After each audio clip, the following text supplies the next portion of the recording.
At 35, Lee Gwaltney has a 4-year-old and a child on the way. He says he and his wife's decision to start a family had little to do with science. What age would you say is too old for a man to have a kid?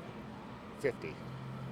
I think if you have to worry about living through their high school years, then you should second guess that. Men have certainly proven they can have kids later in life. Paul McCartney was a new dad at 61. Steve Martin was 67. But Dr. Stanley Pro at the Tulsa Fertility Center agrees with increasing data that shows men do have biological clocks. As men age, do we have a biological clock? Yes, we do age. It's a more subtle thing. Regardless, the Centers for Disease Control has seen a trend in men waiting to have children.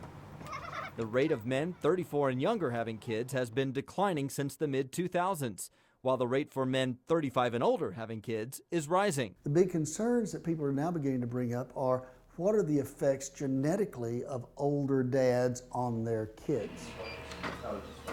While he says more studies are needed to determine a link between autism and other genetic disorders to older dads, his job is to explain the risks. What we do know is that males' fertility potential decreases as you get older. He says an aging man's health issues like diabetes or hypertension, lowering testosterone levels, and decreasing reproductive qualities can make getting pregnant more difficult. Surprisingly, he says, the drop in a man's fertility can start in his mid-30s. I mean, like you say, we're just talking about guys in their 50s and 60s, but now we're talking about you need to be thinking about it in your early 30s because it's going to change when you're 35, gets worse at 40, and that's well documented. Facts that Lee says he doesn't take lightly, but will save for another time. Oh man, I'm 35, so I'm definitely feeling the effects of getting older, but I don't feel like I'm in a rush to do anything right now.